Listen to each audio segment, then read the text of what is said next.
Hola amigos, ya estamos aquí de vuelta y esta vez estamos con Juan Carlos Álvarez de la Asociación de Apicultura de España. Buenas tardes, Juan Carlos. Hola, Juan Carlos, tardes. bienvenido, gracias. Bienvenido a contarnos un poco este gran desconocido del mundo de las abejas. Sí, ¿verdad? Del mundo de las abejas. Cuéntanos. Es un mundo muy interesante, es un mundo al que yo he llegado no hace demasiado tiempo y me parece un mundo de lo más atractivo. Sí. La Asociación Española de Apicultores se creó hace 3 años aproximadamente y la finalidad que tiene es agrupar a todos los apicultores. La apicultura es una actividad muy atomizada. Hay muchas pequeñas explotaciones, mucha gente tiene unas pocas colmenas y luego hay grandes productores de miel, lógicamente, en España. Entonces la idea de la asociación es aunar a todas estas personas, que cada uno de ellos lógicamente tiene sus asociaciones cercanas para trabajar en lo que necesita. Estas asociaciones cercanas les facilitan pues medicaciones, alimento, todos estos productos que se requiere para la explotación del día a día, y la Asociación Española de Apicultores lo que pretende es dedicarse más a grandes temas que afectan a la abeja, ¿no? Y además también promocionar la miel y dar a conocer la abeja ¿Cada vez quedan menos abejas, Juan Carlos? Cada vez quedan menos abejas. De hecho hay una entidad, una comisión intergubernamental que una de las primeras funciones que ha tenido ha sido estudiar la polinización. La polinización no solamente hacen las abejas, la polinización lo realizan las abejas y otros muchos insectos, el abejorro, la mariposa, todos estos animalitos que vemos por el campo moviéndose entre las flores hacen la polinización, pero la abeja es un polinizador muy importante. Es habitual que en un colmenar se muera un 15% de las colmenas en el invierno, la falta de alimento, los cambios, un 15% es normal. Actualmente se están muriendo un 30% y hay casos en que llega hasta un 80% de las colmenas. Esto lógicamente para el apicultor es una catástrofe económica, por supuesto, pero nos da una imagen de lo que está ocurriendo, de la alimentación que comemos, de los cultivos que se realizan en el mundo para vegetación. El 75% de esos cultivos requieren de polinización. Claro. No nos damos cuenta del importante labor. ¿Y esto por qué está pasando, Juan Carlos? ¿Debido a qué? Hay varios factores. Básicamente hay 3 factores globales que se podrían definir, ¿no? Un factor es unas ciertas enfermedades que se han producido que se han lanzado, se han globalizado desde los años 60 hacia acá. El primer problema global con las abejas fue la varroa. En los años 50 la Unión Soviética estuvo haciendo grandes expansiones y entre las cosas que estuvo trabajando mucho fue la agricultura. Entonces utilizó las abejas, le dio la importancia a la apicultura. ¿Y qué fue lo que hicieron? Cogieron una especie que les pareció muy productiva europea y la llevaron a su zona de influencia asiática. Estas abejas empezaron a trabajar allí y muchos años después, ya a mediados de los años 60, se dieron cuenta de que esas abejas asiáticas tenían un ácaro que vivía con ellas, pero que para ellas eran inmunes, que era la varroa, pero que a estas otras abejas las estaba afectando, las estaba matando. Las mata y sobre todo las debilita, y eso provoca que entren otras enfermedades en el colmenar. Claro. Eso digamos que fue el primer gran problema que hubo con las abejas. Posteriormente ha habido otras enfermedades. Ahora hay otra enfermedad que es la anosemosis, que también está afectando considerablemente a las abejas, sobre todo en colmenas que ya son débiles, ¿no? Que ya han sido previamente probablemente afectadas por otras enfermedades. Esto digamos que es el primer problema. Hay un segundo problema que es el cambio climático, del que se habla continuamente. Claro, y el cambio climático no le afecta directamente, pero sí que afecta el hecho de que cambien las épocas de lluvia, de que la floración se adelante, se retrase. Claro. Todo este están tipo desorientadas, de cosas, ¿no? Se desorientan. No, lo que pasa es que sus hábitos están cambiando.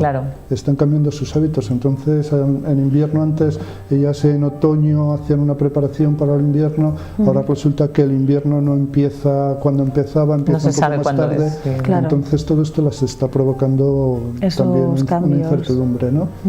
Y después el tercer problema que más se está hablando últimamente son los insecticidas, los claro. neocotinoides. Son unos insecticidas que se empezaron a producir en los años 80. Era un producto en principio muy bueno, porque ¿qué es lo que hacían? Los laboratorios te vendían una semilla que ya venía con un fertilizante y venía con los insecticidas. La planta no va a tener ningún problema. Tú colocas esta semilla, te va a crecer y vas a tener, unos la cultivos. planta no, pero vas a tener el unos resto. cultivos y no vas a tener ningún problema. ¿Qué es lo que ocurre? Que estos productos, los neocotinoides, sobre los seres vivos y en concreto sobre los insectos, afecta a su sistema nervioso. No les mata directamente, pero les produce desorientación. Para Claro. las abejas, lógicamente, en el momento en que sale del colmenar, se desorienta, ya no puede volver hacia el colmenar. Y ahí es donde se producen lo que se llaman los colapsos de las colmenas. Estos efectos empezaron a ser importantes a partir del año 1999. En el año 2006 fue algo ya tremendo, sobre todo en Estados Unidos. Y en el año 2007 ya en Europa se empezó a ver que efectivamente lo mismo que había pasado en Estados Unidos estaba pasando en Europa. ¿Qué es lo que se está tratando de hacer? Se está tratando de prohibir los neocotinoides. De hecho, en Europa, desde el 1 de diciembre del año 2013, se prohibieron cierta parte de neocotinoides o cierta forma de que no sean tan agresivos, ¿no? Y no entren Claro, que no afecten tanto a- Bueno, los más agresivos son los que se han tratado de limitar, Claro. pero solamente se limitan por 2 años. Estos productos tienen una duración mucho mayor de 2 años. Porque Pero se bueno, queda en la tierra, se además. queda en la tierra, otros animales lo comen, Claro. está afectando a las aguas, está afectando, una cadena. está afectando efectivamente a Claro. los pájaros, nos está afectando A de nosotros alguna también. manera también a nosotros, ¿no? Claro. Entonces ahí es donde está la situación de las... A pesar de todo ello, España sigue siendo el mayor productor de miel en la Comunidad Europea, Sí, ¿no? a pesar de todo, España pesar de sigue todo. siendo el mayor productor de miel en la Unión Europea, porque hay mucha gente que se está dedicando a ello. Hay unas 26.000 explotaciones censadas en España, registradas en el registro de explotaciones apícolas. Hay unas 26.000 explotaciones, pero de estas 26.000 explotaciones solamente un 20% son profesionales. Estaríamos hablando de unas 5.000 explotaciones que son profesionales. El resto son aficionados. ¿Y en la Comunidad de Madrid cuántas tenemos? En la Comunidad de Madrid hay unas 250 Unas 250, explotaciones. ¿no? De esas 250 explotaciones, el porcentaje es más o menos el mismo, unas 50 explotaciones profesionales y el resto de aficionados. En la Comunidad de Madrid, a mí sí me gustaría decir que nos estamos encontrando, es un problema generalizado, ¿no? Pero en la Comunidad de Madrid es especialmente importante. En los ayuntamientos no se está dando facilidades a la hora de colocar colmenas. Se ponen muchas limitaciones, existe una legislación que determina en qué lugares se pueden colocar colmenas, hay unas limitaciones de distancias. La propia Comunidad de Madrid ha adaptado esa legislación a las características de este territorio. Incluso los ayuntamientos pueden legislar en este sentido, ¿no? Que yo sepa, ningún ayuntamiento de la Comunidad de Madrid tiene legislación al respecto. Pero cuando un apicultor llega para pedir permiso para colocar sus colmenas, están poniendo muchos problemas. Entonces yo sí que pediría que fuesen conscientes de la necesidad que tenemos de las abejas, de que no son tan molestas las abejas. Y son necesarias, Y que desde Claro, luego claro. son necesarias, ¿no? Lo que sí que también nos encontramos con un problema es con lo de las avispas asiáticas. La avispa asiática es otro problema muy reciente. Que hay muchas personas que no saben ni que existen. La avispa asiática llegó a Europa en el año 2005 y llegó en un contenedor, en un barco. Lo de la globalización nos lleva a este tipo de cosas, ¿no? Entonces se extendió por Francia, llegó a España poco después a Cataluña, se ha extendido por toda la todo el cornisa norte. cantábrica. Sí. Debido al clima, ¿no? Debido al clima, estas avispas proceden de una zona en que el clima es muy similar Más húmedo, al de la claro. cornisa cantábrica. Es que yo he visto nuestra, ¿no? las colmenas de las avispas asiáticas, son como... Son enormes. Enormes, claro. Sí. Y Es que llamar enseguida- al 112, que eso es importante también que lo sepan, ¿no? si alguien va por la zona del norte, si ven que suelen ser, siempre están posadas en la copa, ¿no? Arbustos también, se suelen ocultar también en arbustos. En las zonas altas de los árboles, eucaliptos sobre todo, sí, ¿verdad? Normalmente van a zonas altas, pero siempre se puede dar alguna que esté en una zona baja, claro. y eso sí que puede ser un peligro de que te piquen. Claro, tanto para el ser humano, animal y sobre todo a los campos, ¿no? Claro.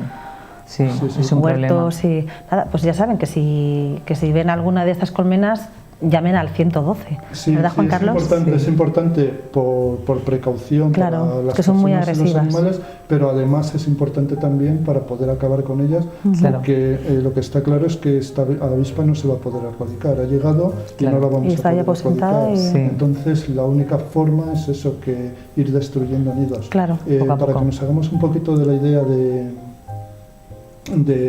cómo cría, de cómo se desarrolla, como todas las avispas, en primavera, a mediados de primavera, es cuando desarrollan sus nidos y van creciendo. Un enjambre de avispas, un nido de avispas, puede tener unos 100 ejemplares en la época más fuerte, que es en septiembre. En septiembre, que puede haber millares, ¿no? Campo, en el caso de la avispa asiática puede haber más de 1000 avispas. Es más, es que parece 4 veces una que es enorme, son grandiosas, sí, acaba matando. A mí me encantaría seguir hablando con Juan Carlos, pues son temas que a mí me apasionan, o sea que te vamos a volver a invitar en otro momento para seguir hablando más. Con un botecito de miel. También. Para hablar de las propiedades de la miel, que queda pendiente para la próxima. Hablaremos de más temas. Es un mundo muy amplio. Sí, seguiremos. Muchas gracias, Juan Carlos, un placer haberte tenido aquí por venir y que nos cuentes un poquito más de este mundo tan apasionante. Muy bien, pues volvemos en unos minutitos, no se vayan. Eso es esperar. Hasta ahora.